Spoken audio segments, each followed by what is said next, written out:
Mm-hmm. Mm-hmm. Oh man, you can't be the only person with a Bible out. I mean, are we gonna really need a Bible today, though? Very rarely when you talk, we use a Bible. You got a plant. Keep that plant there. What is it supposed to symbolize? Life. Green. Green life. Green life. All right. Anyways, we are back. It's another Tuesday. 8:50.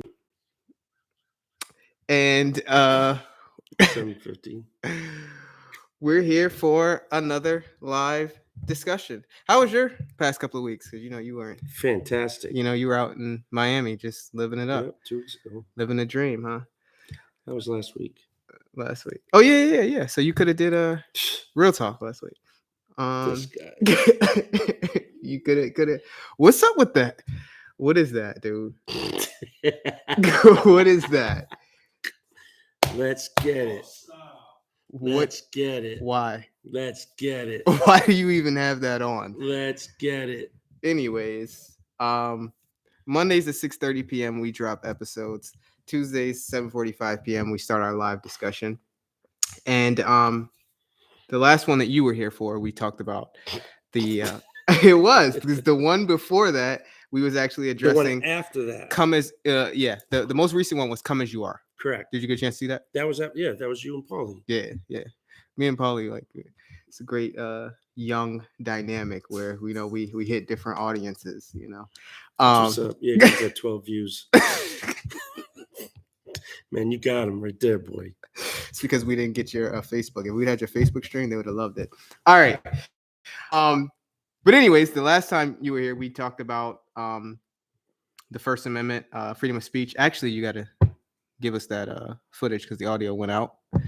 On Facebook, yeah. On Facebook, it's very good. A lot of people liked it, like what we discussed, and so you wanted to do a part 2 to it. We have to dig deep.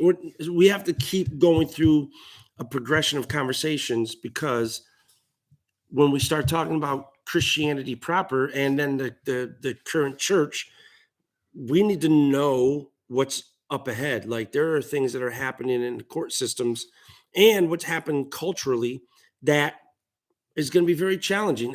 I'll be honest with you. It's going to be very challenging for the Supreme Court.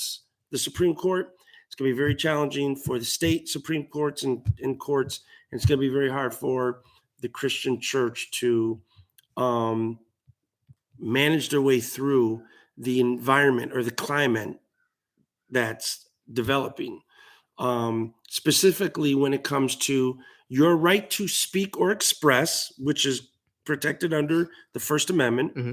And then the content, though, in the expression is where it gets very sticky in regards to how much freedom do you have? Because within the content of the freedom, right, of expression, there's other articles of the Constitution like Chapter 7 or something like that. So what is it? The Civil Rights Chapter 7 or don't. I know. Exactly. Don't come here quizzing me on a live discussion. So anyways, the Civil Rights Movement, the Civil Rights Act of 1964 has like 7 parts to it or several parts to it. But Section 7 or Chapter 7 of it deals with the specific federally protected entities in America for its citizens, which is religion, race, ethnicity, age, disabilities, and then, of course, now gender and there's one more thing under gender. So now that defines the content that's protected. You with me? Okay. So even though you and that's actually within the 14th Amendment, something like that. The Civil Rights Act is attached to the 14th Amendment. So when you have as a Christian would say, my freedom of expression, right? Mm-hmm. I have a right to express my convictions or my beliefs. But it's now, what happens if one of your belief points or one of your topics of belief that you're expressing might go contrary to something culturally that is now protected by the federal government, right? So your freedom of speech now might be limited. And now you, as a Christian or a religious person, might find yourself being suppressed because of your inability to speak on what you believe, which you thought you had the right under the First Amendment. You with me so far? I'm with you so far. So the reason why I want to have conversations is because Christians are going to have to learn how to be mindful, and they're going to have to know how to be strong in their convictions while working through legally what they have a right to stand on. Because you can't just, like we talked about last time, somebody might say, I have a right to express myself by saying, if you don't vote the way I vote, we're going to come and we're going to kill you. Now that's an expression, right? Mhm. But does the First Amendment actually give you the right to express that? That's where the Supreme Courts have to come in and say, okay, the content of that statement, is there a real threat behind that? Because they don't protect real threats. So, and that becomes an assault when you just threaten somebody verbally, not just actually hitting somebody. When you actually use language that they considered has the content of a real threat, now that becomes harassment, and you could be arrested for that. So where is it that the Christian, when they start having their belief systems challenged, what do? Do you have the right to speak up when you feel like your beliefs are being challenged, your convictions are being challenged, and now you're being told you can't say certain things? Now we can have certain examples that we'll discuss in this in tonight's episode, but I'm just talking through what we have to actually start having dialogue about regarding the First Amendment, freedom of speech. So for me, it's always going to go back. What's the common goal of a believer? Like, what is your purpose in which you're speaking for? Like, what's the most important thing? And then from there, what are kind of like secondary things to work within the country that you live in? I say that because people, some people may feel as though there shouldn't be any limits, right? Right. And that's just not realistic. That isn't realistic. Because again, you could be posing a real threat. Right. And the government we can't tolerate people go around making real threats against other citizens and thinking they're protected by the First Amendment.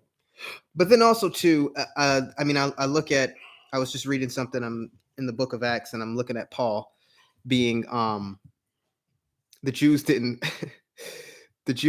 like the things that he was preaching. Mm-hmm. And I don't know if he was in Ephesus or wherever, but wherever it was, he was finally talking to them and telling them, I'm not going to see you guys again. Ephesus. It was Ephesus. He leaves, he goes, and prophet comes and tells him what's going to happen. And he's like, Agabus, the prophet. And he's like, yeah, I'm with that. Like, all right, if that's what's going to happen, like, okay. Anyways, he gets in there.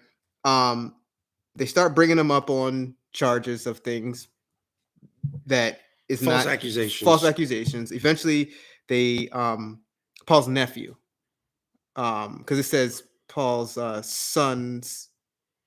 So what part of this journey are you? I know what you're talking about. Ultimately, I'm trying to get to the point that it's very critical and important that whatever message it is that you're trying to preach, you still understand the laws in which you're living in. Because when Correct. Paul gets brought up on charges, he's still telling them, like, wait a minute, I did nothing wrong. I didn't lead to anything. And one of the things that they were trying to discuss about him was he stirring up rebellion? Right. Was he trying to create this like disturbance? Yep. And my point is to this: if a person feels as though I have the right to limit to say like whatever, and you're seeing somebody who's like, you're living out, like you're watching him live out the epistles, and he's still understanding like how to govern himself within a law, that's something for us to pay attention to within our liberty of the freedom to speech. You know what I'm saying? I guess that's my focal point, that a Christian needs to be mindful of what the law is and understand that how to work within it. Paul was a Roman citizen. He knew how to work within the law. He didn't just say, I'm preaching the gospel and I don't care like if I bring up a disturbance. Or I don't care what charges I get brought up on. He's like, well, no, I didn't cause these things. So in this day and age and culture, if people are feeling like their speech is being limited, almost what happens is like this extreme push that goes like, oh no, I need to be able to. We got to be able to say what we want to say. Right, And right. that's why I was just referencing Paul, to where like a man who's wise, who's understanding, brought up in the strict law of the Pharisees, is still understanding how to, like, how he was a Roman citizen. He still understood like how to navigate within the law. So however this plays out with freedom of speech, I guess my takeaway I want a believer to understand is how to navigate within the law. It's not this open umbrella to say, because I have this important message, I can say whatever, however, do whatever. But see, okay, but you're still missing the point. One of the points that I'm bringing out, the law, the First Amendment gives you the freedom of expression, right? Meaning that the government cannot suppress or nationalize. Well, let's just talk about religion. It cannot suppress the freedom of expression of religion, nor can it support a national religion. It cannot establish a national religion. Okay. So that's your First Amendment. That's one aspect of the First Amendment, besides freedom of press, freedom of assembly, and so on. So to your point, Christians look at that and they say, that's my right to express, to say what I want to say. But how cognizant are they to the real defined terms of the law? How aware are you to the real actual definitions that are describing what that looks like when it comes freedom of expression or freedom of speech or freedom of the press? Can I write a book, a manifesto, and sell it and telling people how to actually do ethnic cleansing of another race in America? Can I, you know what I'm saying? Yeah. Can I do that and sell it on the market? No, you can't do that. You understand what I'm saying? So even though in theory you are operating in the vernacular of freedom of press, of writing and everything, but now what are you doing with your freedom of expression? You're actually inciting harm towards somebody. You're creating a real threat to individuals. Here's also what I'm talking about, though. This is where it gets even more challenging to a Christian, because a Christian shouldn't be, quote unquote, writing real threats like kill non-believers or kill infidels, right? Like the idea is in certain religions, if you're an infidel, you deserve to die. Okay. So now the Christian may not be operating in that manner, but now let's just say in an honest, truthful, holistic approach to their expression of worship or expression, which they feel like they are anyways. What's that? I said by doing that. Yeah. Yes. But that's what I'm saying. You got to really understand how does the government define expression and freedoms and all that? Because then within that, now it actually gets even tighter. The liberties become a little bit more constrained, because now Article 7, that's what it is. Article 7 of the Civil Rights Act of 1964. Article 7 defines certain categories of groups in America that are considered citizens of the United States, that they are protected from protected classes. Protected classes that are protected from discrimination or disparity or inequities in America. Now, let's just say particular groups, or let's just say there was something about this protected group or class goes against the virtues of Christianity. Okay. Christianity in and of itself is just expressing the contents of their faith that say, we believe in XYZ, we don't believe in PDQ. You with me? And now, because PDQ is protected, what happens to the Christian who wants to stand up and just say, this is what I believe?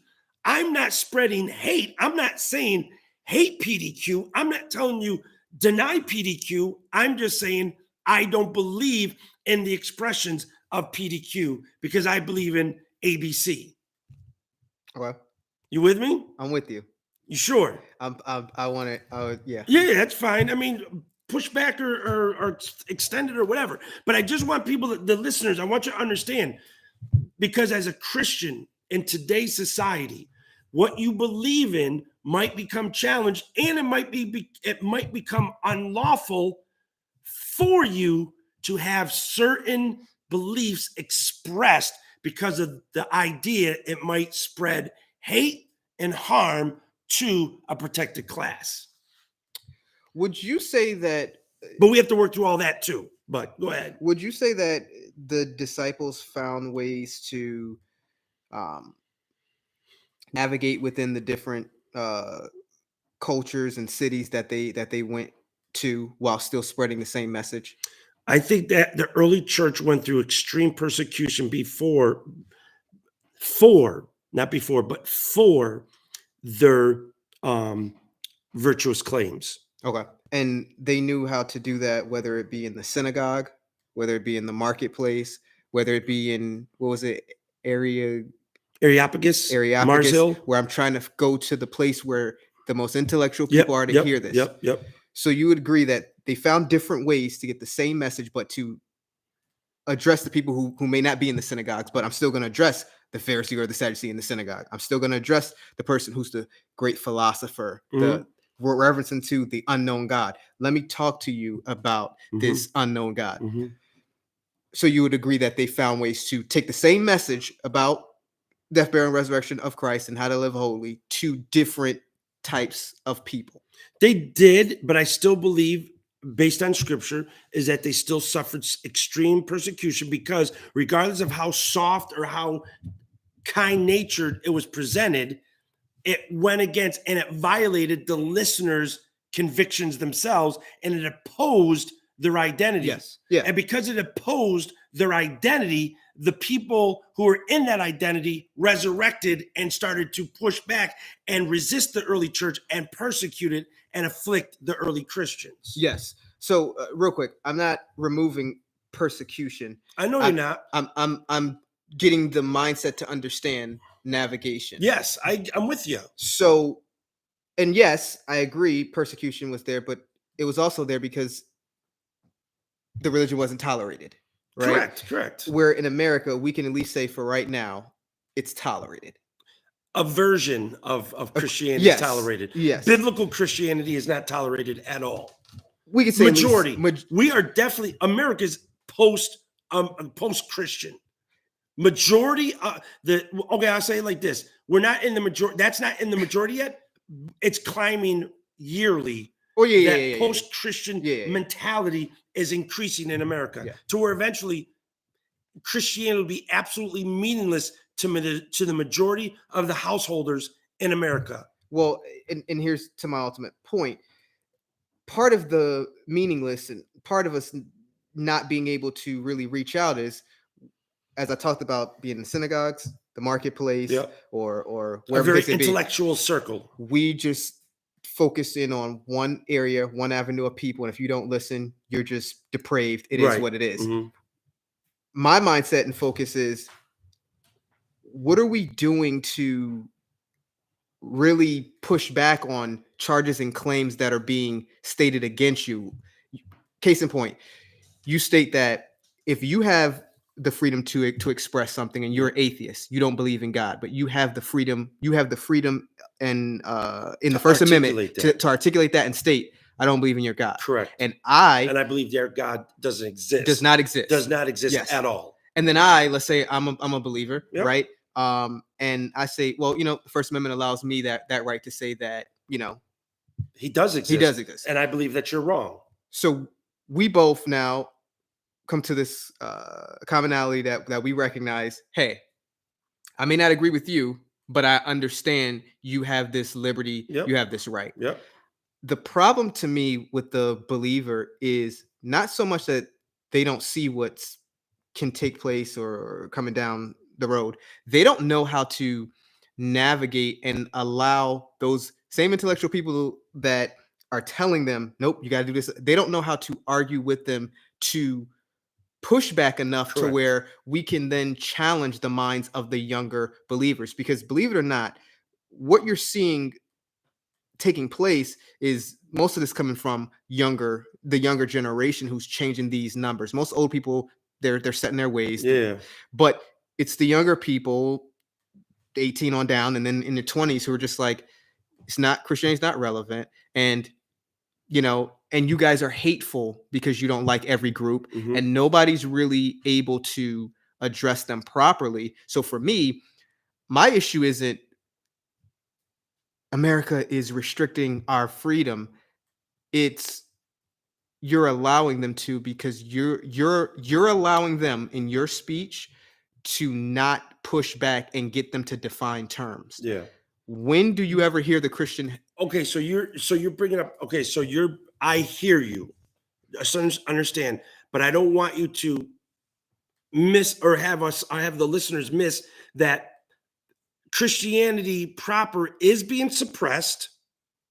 I'm going to show you, Okay. but at the same time, to your point, because there's such a weak pushback to what's being oppressed, we're even weaker and less is being spoken up on behalf of Christianity because people don't have the intellectual stability and ability to manage how to go through whatever is being raised by the courts or the population, right, to push down the belief systems of Christianity. Are you with me? I'm with you, because I'm seeing it in the book of Acts where they are getting persecuted, they are getting beat, they are getting stoned, but they are the reason that they're getting beat and stoned, and I know you get this, is because they're so rational.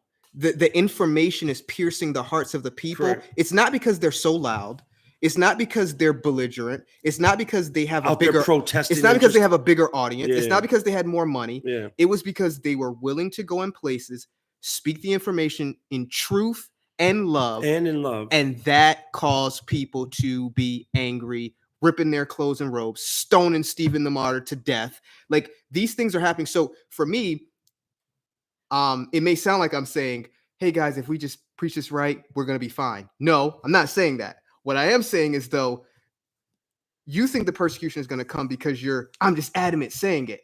I'm telling you that the persecution is going to come when the information is so sound that people have no rationale but to hate you for the message. For the sake of, they have nothing left. They have nothing else. Like, They have nothing I left. hate this. No, there's nothing logical about it. Right now, they're suppressing it because they feel as though, like, you are being hateful. You are being this. Right. They're silencing the average Christian with the identity to this Christian that you are a hateful person because you don't agree.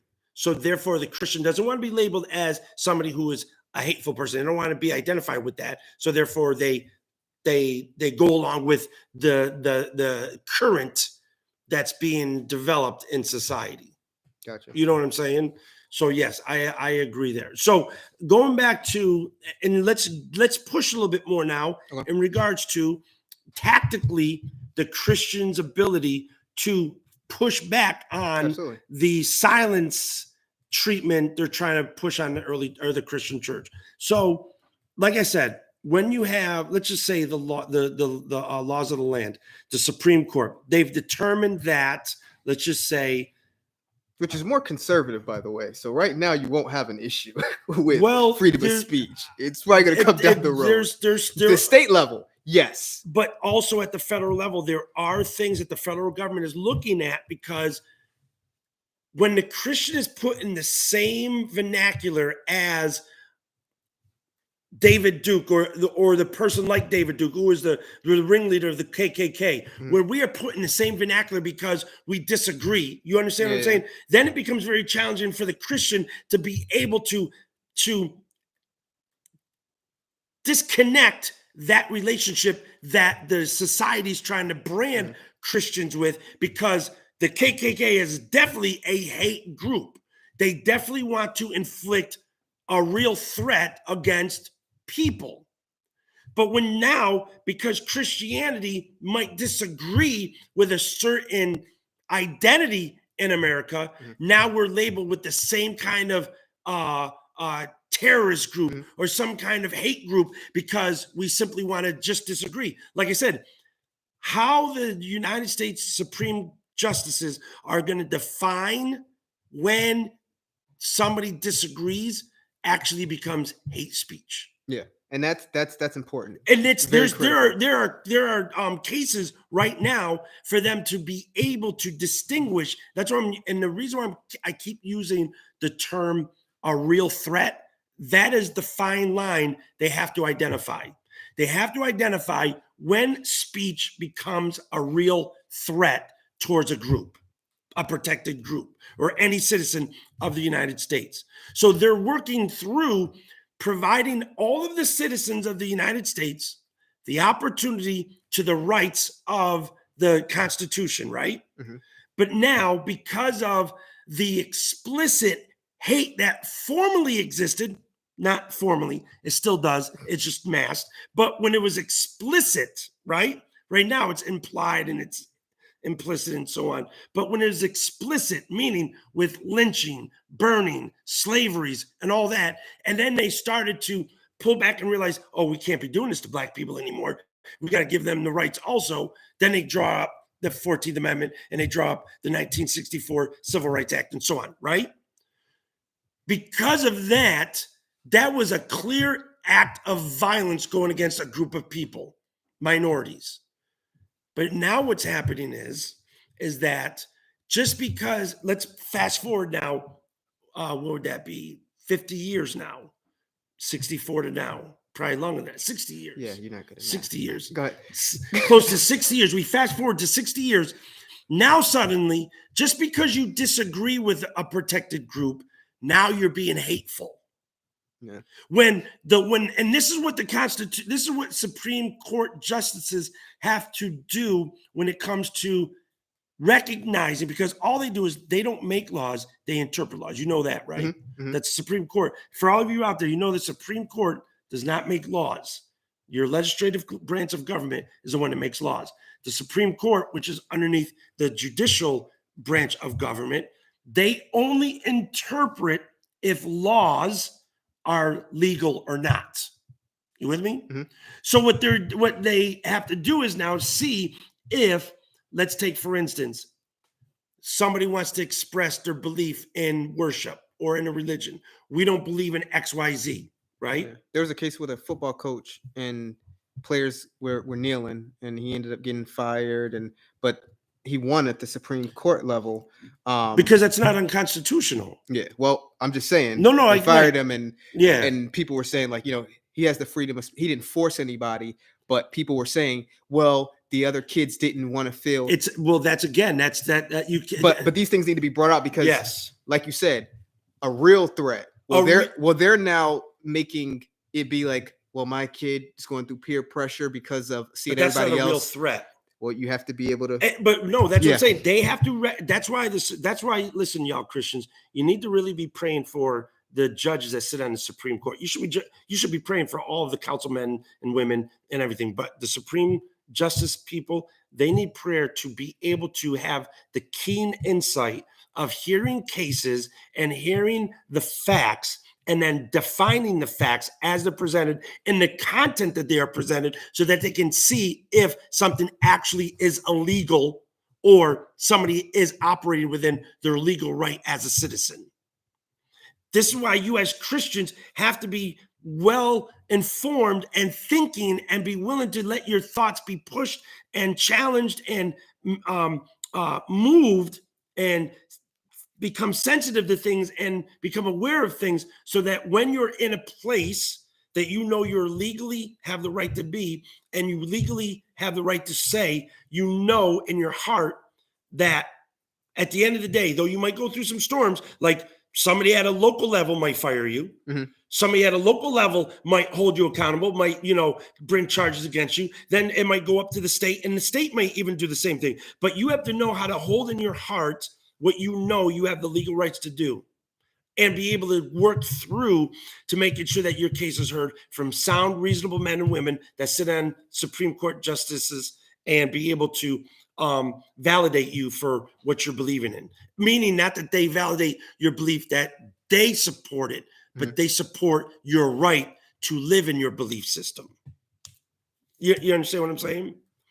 So Christians have to be able to know what's going on, and when they are addressed or attacked, or they feel like they're being suppressed, you have to know truly what you're doing in the confines of your belief, your expression. So that way, when you hear somebody telling you you can't do that, you can't say that. Well, why? And to what Jack said earlier, define what you mean by what you're telling me I can't do. Yeah. And if you can't, then that's just you being subjective. That's your feelings. And I appreciate the fact that you have the right to feel that way, but I don't have to yield to your feelings. Yeah. And your feelings, while you're entitled to it, doesn't define whether something is hatred or not. Absolutely. The more we allow gray to manifest, it eventually turns black or white, and you see that so much nowadays. Even when people respond, it's like, come on, everybody knows that. When I hear that phrase, it just like bothers me so much that I'll be like, everybody like who? I just want to know, when you say things like, come on, everybody knows that, that's hateful. Like, everybody like who? What do you mean by hateful? Don't allow certain phrases and things to push back a liberty that is true and sound. There are times where you see the apostles, after they preach something and they teach something, they just go to another city, they dust their feet off. But it should never be at a point in place where you feel like, I just can't say anything and you're okay with that. These were people, after they preached and said what they needed to be said and people didn't hear it, then they dipped out. Right. But they continue to speak. Absolutely. Okay, so saying all that, let's get into some real subject matter. Okay. You ready to get into some real subject matter? I'm ready. I'm listening. You sure? I'm here. So do you remember our last topic that we did agree on in addressing the First Amendment? Yes, about the as a Christian,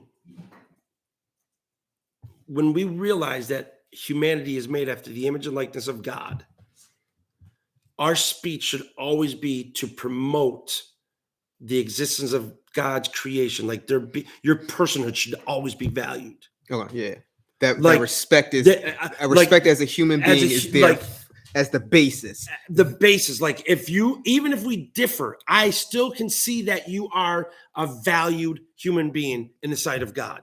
Like no matter even what some people do, like I know that it would be very hard for us to deal with somebody who is, let's just say, very violent, and we feel like yes, they should suffer, they should go through the punishment of their crime, but we can't look at that person and feel like they don't deserve God's love, or they don't deserve to be identified as a creation of God. You understand? In their personhood, God didn't create them to be that violent person. They made choices, and they started to commit violence, and they abided in that violent state of mind. But in their being, their personhood, the immaterial essence of all humanity that makes up their personhood, that is of God. And we need to respect everyone because of that purpose, because of that principle.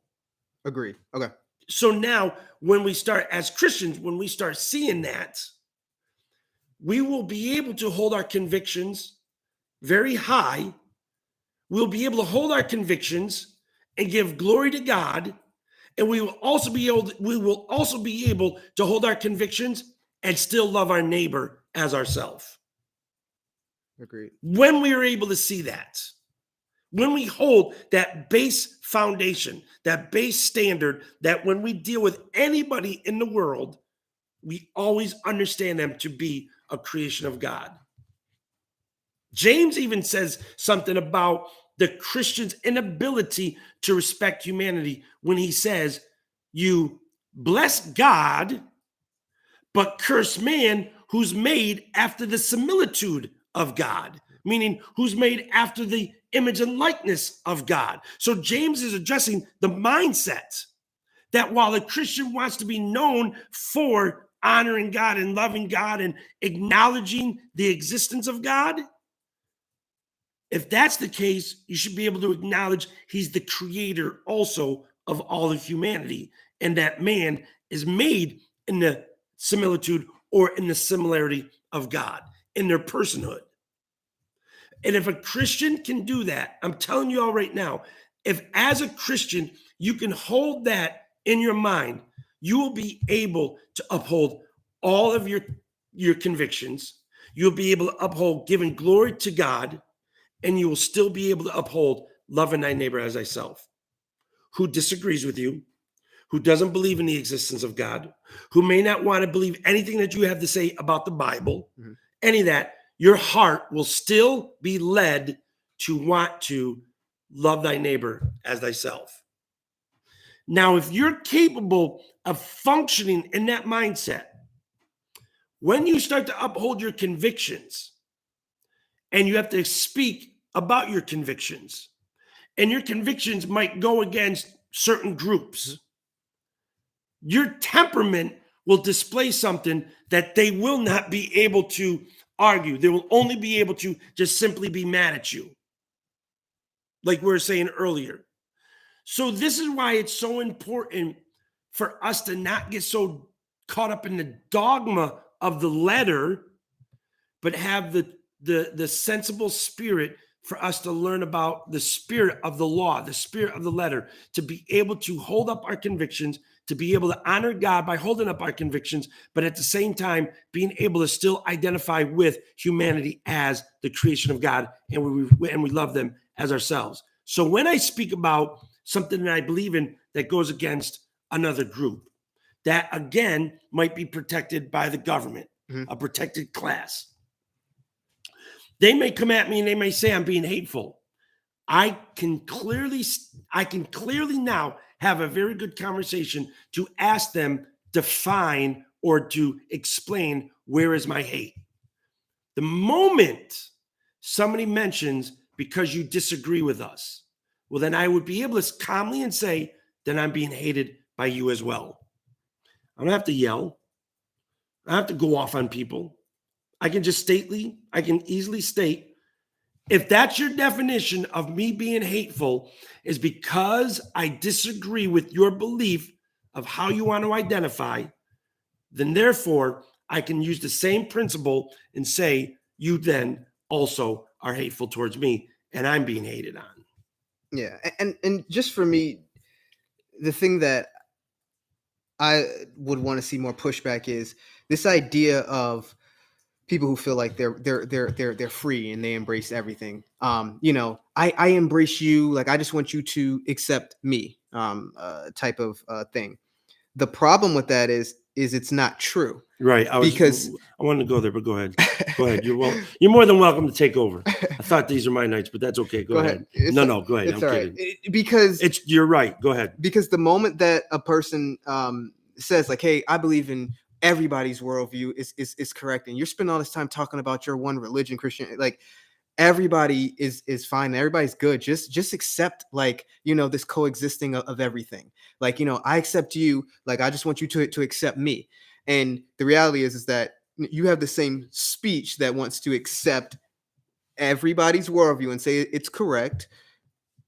Then if you do that and you say, hey, I accept you, then you have to accept me for knowing I disagree with all of that what you said. Yep. And you have to accept that. And the moment you say, I don't accept that, then is that, going back to your point, is that hateful? Mhm. I don't agree with this ideology that people feel as though they accept Christians or any other monotheistic religion. I mean, we promote Christianity here, but I just don't believe in this mindset that because they verbally say, I accept you, why don't you accept me, that therefore they're more loving than the person who says, wait, I respect you as a human being, and I'm going to treat you as I would any human being, with decency, respect, love, and care. But when you say accept me, if you're telling me to lower the standard that I see from the scriptures, which is coming from my God, I won't do that. Neither will my God. I can't accept that. But if that equals hate, then once again, we have to apply that to every other thing. Why don't you hate me by not accepting me? Would be my question. Right. Why don't you hate me by not accepting me? Right? Why is it that it's not hate when you do it, but it's hate when I do it? Yeah. Why is When it why is when- it love when you do it? Like, no, because I'm accepting you. But you're not. You're accepting me on your premise, not on my premise. Because my premise is I disagree with all y'all. Right? Right. So I mean, I agree. And the big thing that is going to hurt, the biggest thing that Christians are going to have to be willing to tolerate is that they're going to have to recognize that the reason why I choose not to agree with, like, for instance, the point that Jack just brought out, everybody's worldview is right. Well, that's not a truth. That's not a truth. I can't accept that when it's not a truth. Everybody is not right. I'm sorry. That's literally impossible. Correct. That you can't, everybody cannot be right. But I'm comfortable abiding in a society even when people want to have differences with me. Right. I'm comfortable with that. I would want to have a conversation, and yes, I will want to speak up for my belief system, but I'm comfortable when there is disagreement. What I'm not comfortable with, well, I am comfortable with it, but what I want to be able to have more dialogue on is, why is it that whenever a Christian wants to disagree, it's hate? But whenever somebody else disagrees with the Christian, it's their way of acceptance. Like, that's love. Like, you still accept me. You're But just living in your truth. yeah, that's not a truth. And I can't, you're trying to force me to believe in something that just isn't true. And I can't do that. It's not fair to my conscience. And it's not fair for you to make me go against my conscience. I agree. I just think that the believer has to be able to maintain the temperament, know Right. how to That's the big thing, navigate. is maintaining the temperament. But go ahead. Yeah, and know how to navigate within that, because it's all going back to how you're defining terms, how you're using words, and what constitutes hate. Like, we know something explicitly that constitutes hate, but some way, somehow, you have to show how I do not respect you as a person who's created in the image and likeness of God. Some way, somehow, you have to show that I don't believe that there's a real threat of my language, my behavior. There's a real threat that really suppresses you from being you. Okay, a real threat. A Okay, re- yes, yeah. They have to be able to Yeah, define okay. that. I'm about to say, they can say you suppress, but I get it now with the real threat. A real threat. My speech doesn't. Is not a real threat if I just simply disagree. Let's put it out here, okay? And then maybe we'll pick this up at the next. Let's put it out there. I know that there's a day that's very close that the Christian is going to have a hard time existing in America to enjoy their liberty at their job, to enjoy their liberty in any clubs they're associated with, any organizations they're associated with, any kind of programs they're associated with. When Unless you're in a union. Well, you're going to be. I'm protected. Just get out there for the record, and I remember your thought process. Religion is still a protected class. Oh, I know that. You're not, but remember. I get it. I hear everything you're saying. Okay, I just wanted to be said that that's still a protected the extent class. of the expression is going to be defined on what is protected by the federal Yeah, government. I get that. So the Supreme Court eventually, yeah. So, right. So if you as a Christian have a belief that God created male and female and female created he them, and he only created two genders. You as a Bible believer want to live to that, and you want to live consciously towards God in that belief system. But what's being presented is that there are many genders. And then now you as a Christian, you have to live in an inclusion organization, company, whatever, that requires you to have to acknowledge that. Where there's a point, there are laws written in New York State anyways, where it is discriminatory if you do not use people's preferred pronouns. It is considered hate, or it's considered hate speech or violence for not using it, because you're establishing a criteria of harmful expression towards somebody. You with me? I'm with you. I don't. This is where you and me may disagree, but to me, I don't really have a big issue with. I mean, if somebody said I couldn't call them by their name and I had to call them by that, I wouldn't. It doesn't Why? bother me so But much. but now you have to ask yourself as a Christian, why would you not feel like there's a break in your conscience about what truth is versus an illusion? Like I said, number one, my first thought process is to always just address the person by their name. All right. But if they go to, I guess for me, I just try to figure out where something becomes sinful versus me having to respect somebody as an individual for whatever the common goal is of my job. Like there are different religions, different people that I'm Yeah. helping out in my job. Yeah. Like, so I guess for me, and I just need to probably see it more clearly. And I haven't ran into this issue yet. I've ran into the whole inclusion, which I'm fine as long as I'm included in the inclusion. Yeah. But I guess I need to figure out where. But even within the term inclusion, again, as a Christian, you have to know how far will you let that inclusion become something that you understand is very helpful? Because listen, I'm all about equality, inclusion, fairness, and all that.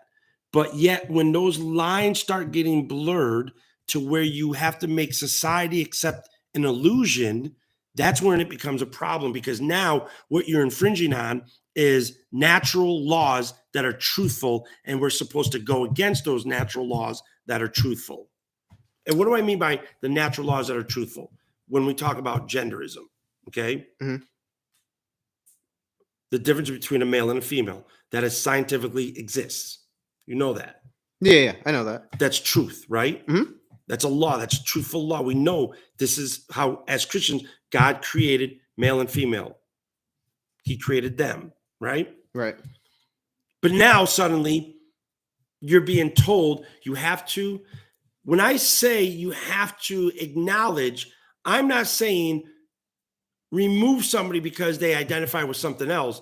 What I'm saying is, if you're asking me to have to share this illusion with somebody by sharing their pronoun with them, I feel that's an infringement on my liberty of expression.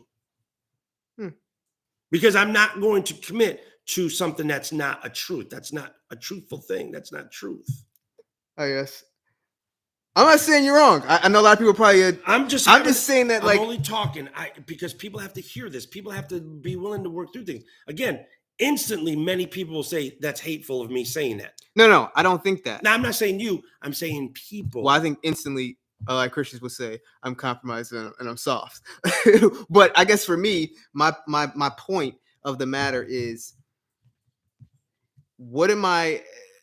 is everybody getting their freedom of speech? Something. That's just Chris. Is everybody getting their expression?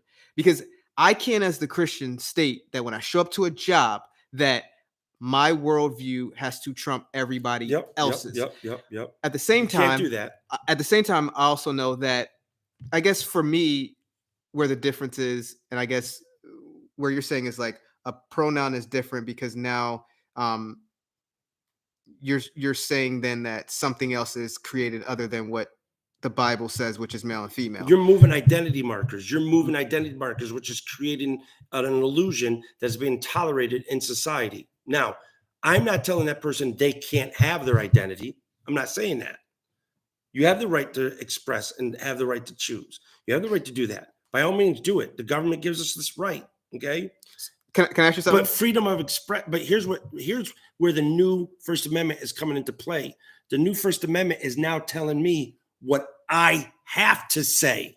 That is a breach of government power. If I changed my name to she, yeah, would you call me that? No.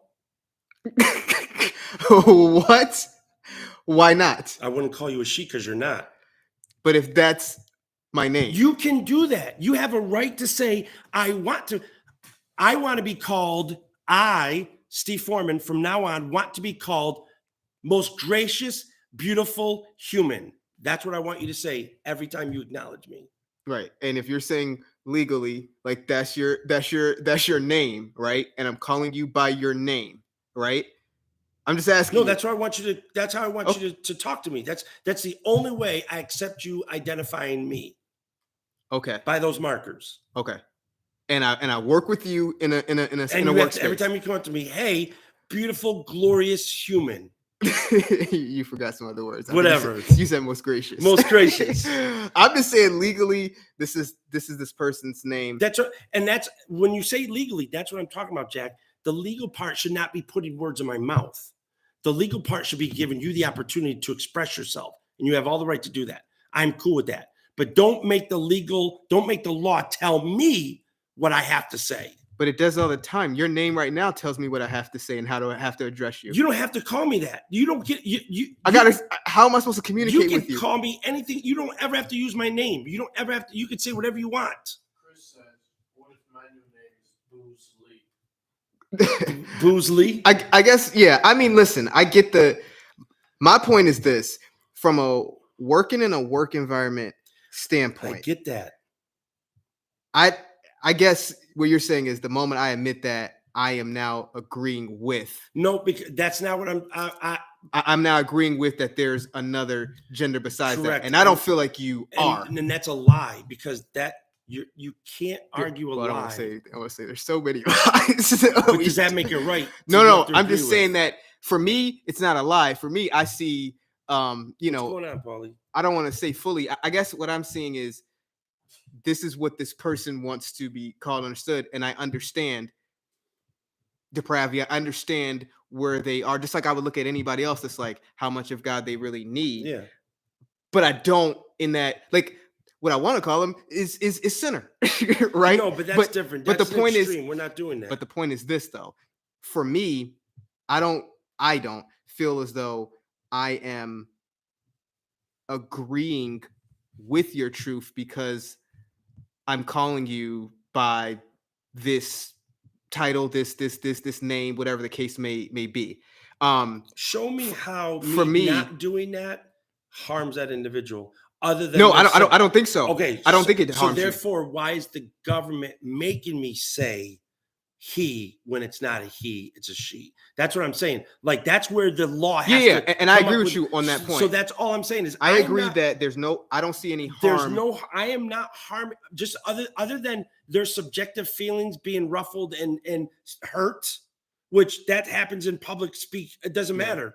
That can't be the criteria of me doing something wrong because I hurt your feelings.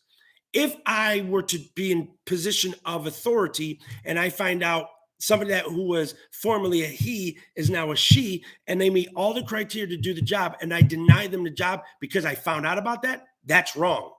And if I was a Christian, I would still hire that person. I would still give that person a job, even though I know that person who was formerly a he transitioned to a she.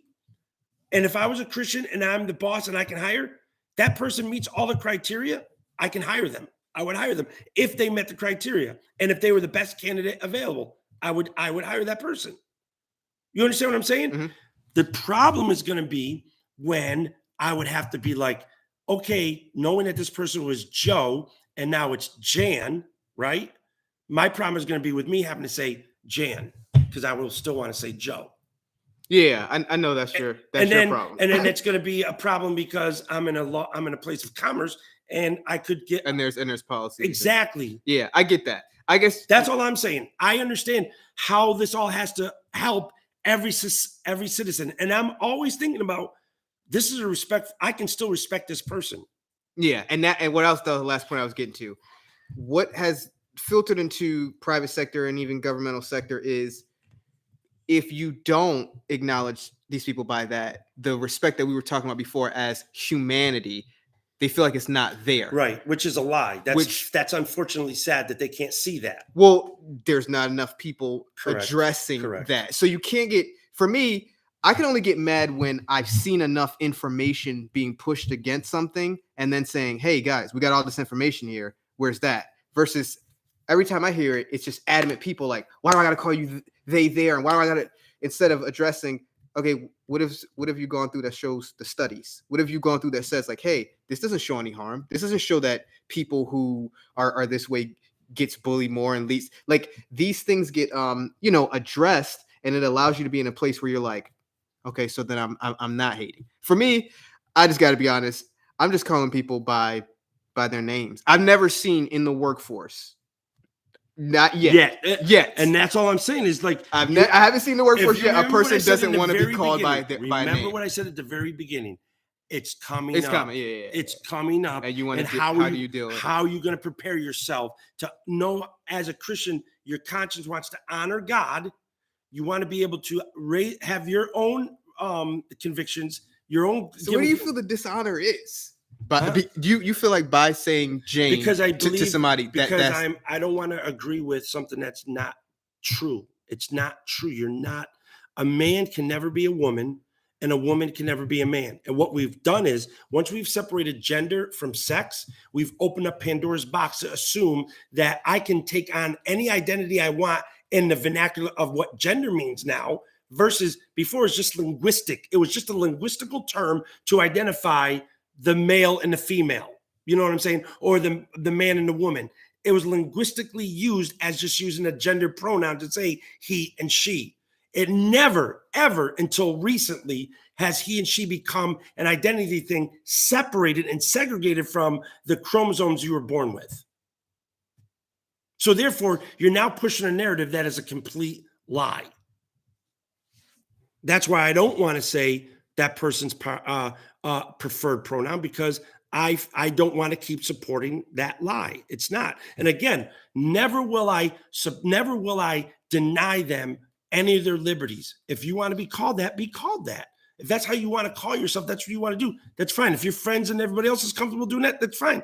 But don't let the law be written where I have to, and you're putting laws into my mouth to do something that goes against my Christian conscience. That's wrong. We got a few comments to address. So back to Chris saying. You should have been interrupting us instead of waiting 5 years later. He was trying to wait for you. Wait a minute. First of all, he's talking.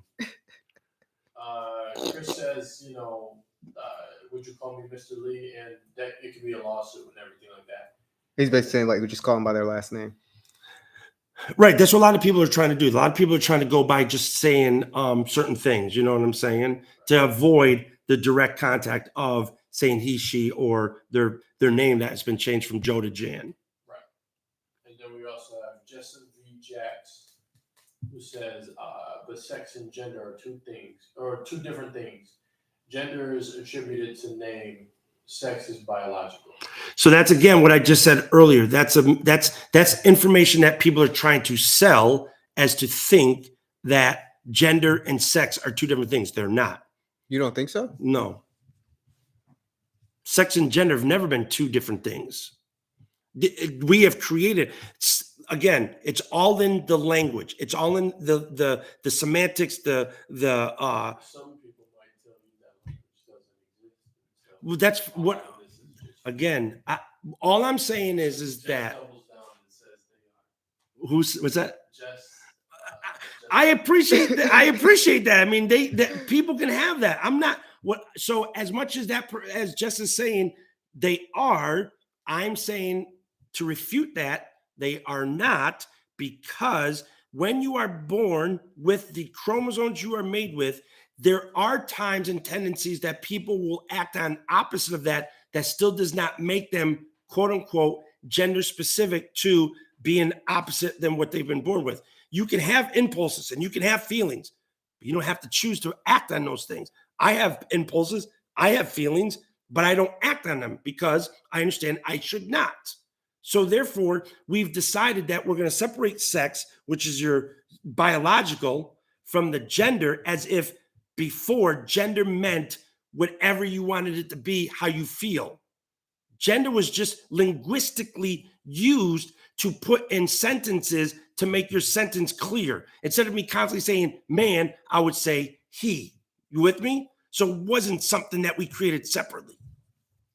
I guess my only thing is that I don't know how, like, I'm supporting you by this is what This you guy's want to be. still on his. He's I still just on don't- himself. I He's just- still worried about himself now. I'm not worried because I know what I push and promote, and I know how to argue rationally and I intelligently. never said anything to you about what you're doing. No. I said what You said that you don't want to support. that's me. them. I feel And that's why only thing I said was, how do you feel like if they want to be called something that you don't agree, that's supporting them? Support would have to mean because that you agree. You have strong biological. Do you agree that support means that you agree?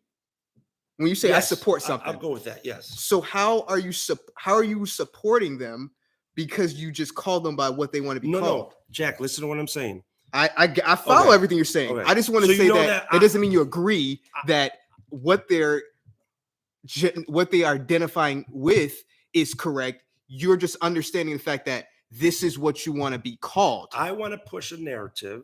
Okay, as a believer, I want to push a narrative that clearly defines genetical markers that show what is truth. Now that's what I'm doing. And if I don't continue to push that, the voice gets weaker and weaker and weaker in society for we're accepting these things. Now, when I say accepting, meaning the voice gets louder and louder. And we all know that the louder it gets, it seems it gets the most attention and it gets the most support. As a Christian, I want to be able to say, I can respect you by treating you with respect. That does not mean I have to agree with you. And if I disagree with using your name that you want to be called Jane instead of Joe because you are a male and not a female, I'm going to continue to raise that marker so that everybody understands how I look at society. I am a Christian that believes in male and female, Right. and that you can only be either a male or a female. Regardless of what you feel, the genetic marker is who you are. Understand. What I'm saying is you have the same email access that can put he or him in there. So why would anybody think you're supporting something when you get to put in your name he and him? Jack, I get that. No. The point you're not getting with me is I do. You're saying that I don't want to agree with I them wanna by make it- saying they're. I get that. So how Because are I you not can making it still clear? Because what you're saying is I can still show that I You- don't. Let me not. I don't want you to feel like I'm forcing you, Steve, to say that. I just want you to understand that you're But why really don't- not being suppressed because you still get to push. Oh, no. I didn't say I was suppressed. What I said was I'm being told by the freedom of expression should only be that you have the right to express what you want to say. Okay? Meaning you have the right to express yourself of who you are. The law is being written now. I have to say what you want me to say. That, my friend, is an infringement on the law. I think that's a breach of government power. I feel you. That's all I'm saying. Jess is saying, or said earlier, gender is male or female / male. Sex is XY / X. X. So then you'll have to explain to me how you can define that. Like explain how you're identifying these two as being separate. By just saying sex doesn't mean anything. You have to be able to articulate how the gender she, right, in reality is separate from the male or the female chromosome. Go ahead. Gender is more so like it has roles, whereas sex is biological. Okay, and there are social roles that are attributed to women. And I guess that's the crux of the argument for that. No, and I totally understand, but if you're just constantly, again, when they say it's a social construct, of course it is. There are parts of it that are a social construct. Right. Does that mean, though, that we just say, well, a woman can't lead because she doesn't have, no, there's a lot of women that can be leaders. Y'all with me? So they are different then technically. They're different, but they wouldn't go against each other. But you cannot be a wife, or I'm sorry, you cannot be a woman, okay, and not give birth to somebody. Yeah, I know that, but you said sex and gender are the same. They are the same. They're not the same.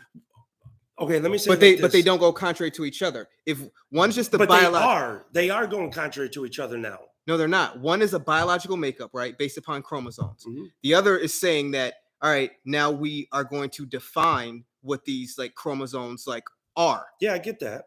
So then they're so not. So again, let's work through that, right? Mhm. The XY, the XX, as if that by itself is just on its own. It just operates on its own, and there's no attribute to the extension of that. So that's what you're saying. Like, I'm saying when it first biologically like comes out, when there's nothing that gets, you have to be able to define a word that allows it to do that, is what I'm saying. And now we say gender, and we used woman and man, and we don't use it independently. We use it synonymously, and that's where the linguistics come in. not So synonymously, but you use it. yes, synonymously, as a woman, you're a female. Oh, So the extension of it, regardless if you want to call it a social construct, there are behaviors that are attributed to, yes, that are social constructed, but they make sense. It's consistent. That's the piece that people don't want. Yeah, I agree with that. But that's where it gets confusing when you no longer make it consistent. It's not consistent. Well, where suddenly it should always have been somebody consistent. that has a penis, so-called, can be pregnant. No, you can't. Well, you can't biologically, which is attached to the gender piece. So therefore, you can't be a woman with a penis. You could be hermaphrodite. We're not talking about that. But there's such a small percentage of right, to use that as the argument. That's such a small percentage. But the point, yes, understanding a male. But I'm saying you said doesn't exist. Intersex people are not hermaphrodites. What would you? Intersex is. Well, I don't know what you mean by intersex, but he's talking. Let's but just stick you with could have a woman with that. But the fact of the matter is, read some comments because. Okay, yeah, I'm not neglecting you, Chris. If you commit a crime, what correctional? Oh my gosh, I can't read. If you commit a crime, what correctional facility do you go in? A men's or a women's correctional facility? There's already a debate in England right now with that. There's yes, that's actually a case. Yes, twice. And in both cases, the male went in as a female because he wanted to be. And he was arrested for. I say do what they say about vaccines and trust the science. That's what I say. Read some other comments. Trust the science. Chris says, I told my supervisor my name is Kunta Kinte, right? But this guy continues to call me Toby. I'm not getting into that. Chris, you're gonna get people. Chris, stop it. He said it's so confusing. And then Jess goes back to the argument. She was just saying like women have XX chromosomes that their whole life. Yep. I'm saying people can say I'm a woman with a penis, but you're not a female with a penis. Interesting. So my argument is only this, because if things have to be consistent, they have to make sense. And people also have to understand how we got into using she and he. Yeah. We're making it sound like the she and he is an identity, a psychological, phenomenon that you can suddenly appear as a she and you can appear as a he. That was never the use. That's why I keep saying it is a linguistic term so that when you speak, it stays consistent of who you're talking about. So if I was talking about a man and then later in the conversation, I bring back the man, I say he. I don't keep saying man. You understand what I'm saying? Yeah, I agree. But we're not doing that. We're literally creating constructs of separating the identity with the chromosomes to say that you can, in a phenomenon, suddenly become a man when you're born with excess chromosomes. That's not the way it works. Now, again, I will extend, I am always willing to support and help people who are struggling with this dysphoria that's going on. I can't even imagine what it must be like to struggle with that. I feel for that, but I can't allow myself to give into less than 1% of the population that go through that. We should try to help them more, give them more support, give them more not medication, but medical support, whatever that may be, to help them work through that, which many people have worked through that. There are cases where they have worked through that. What I'm consistently going to say is it's when the government is forcing you to have to agree with that. That's what I disagree with. What else did she say?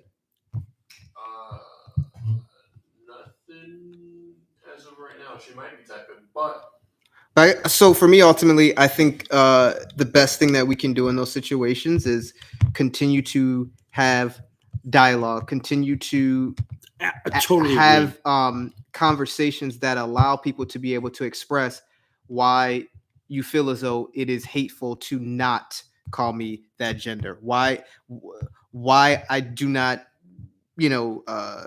submit or surrender to this idea of male and female. Why is that hateful? Mhm. Why is that wrong? How's that causing a threat, a physical threat and harm? We need to be able to have more discussion and dialogue, because to just start to label people as something Instantly, the moment you hear something, they instantly will label you. Like, again, I appreciate Jess pushing back. I think that's great. But as long as I have the freedom to push back yeah. and not be labeled, like her saying what she says doesn't make me change how I feel about her. Mhm. That's what she's thinking. So if we're having dialogue, like you said, if we keep having dialogue, things could develop out of that conversation. Yeah. But the problem is that when you do make a statement and you do push and you do disagree, and then when you leave the conversation, you're labeled now on social media or whatever, that's a hateful person. They support hate. They're a hate group or whatever. When Yeah. it's where define where my hating is. If I have been, I'm willing to show you love. I'm appreciating you. I value all that. Just because I don't want to agree with that aspect, that is not your whole identity. That is not all of who you are that I can still show love towards. I don't have to agree with everything all the time.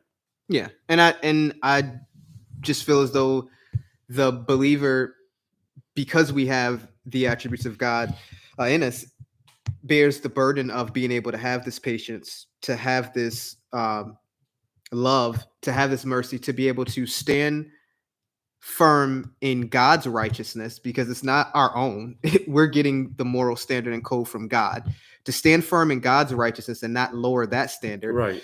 But to also be able to have the patience and the love to deal with the conversation for however long as it should take. The thing that I'll say, and we can wrap this up, is that most of the time when you're dealing with disagreements on either side, we get triggered back to conversations we've already had before. So in our minds, we're like, up, here it goes again to this person, or Right. here I am Not- dealing with not that. willing to work through this new person you're talking to, that they might actually sound reasonable. They actually may Right. be patient and kind and listening and just sharing thoughts also back and forth. They're giving you a chance to speak and express what you're trying to say and get, clear understanding and so on. But instantly you say, oh, that's another person. And now your defenses are up and you close out opportunity to have a conversation. Well, guess there's nothing left for me to say, but God continues to work on the hearts of people. I used to be more adamant. You're funny. You're a and funny guy. I used to be more adamant, jumping up and down, ready to go, stand up for my convictions. Now I'm still that guy standing up for his convictions in places where most people stay away from. The light is still there. It may not be in the methods that people want it to, because they don't have the patience and understanding to navigate through that. But God is working on different people in different spaces to be able to get his message forth. And sometimes it starts with the attributes that God has given us, the virtues he's given us, that leads to more deep conversation. So continue to always pray throughout these conversations. Having a freedom of speech is never meant to abuse anything. It's always meant to glorify God. So continue to pray for those situations. Mhm. Pray for those people you're having conversations with, because you're not going to change their issues overnight.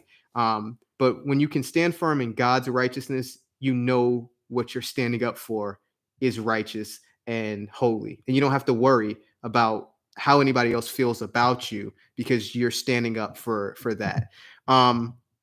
Any other thoughts, questions, Nope. concerns? Good. I'll see you Saturday at Juneteenth. All right. Next Tuesday, make sure you're back. Happy Father's Day to all you fathers out there. It's coming up this weekend. And happy Juneteenth to all of our brothers and sisters out there that support the Juneteenth cause, liberty. But fathers, God bless y'all. Happy Father's Day. Enjoy it. Hey, chill it out. Chill it out. Make sure you like this video. Make sure you like talking about freedom of speech. We may be back for a part 3. show up again live. Share this video to different people. Make sure you subscribe to the Righteous Unity YouTube channel. Be back next Tuesday, 7:45 p.m. Orish. 70:45 ish. I'm about to limit your freedom of speech. All right. God bless. God bless.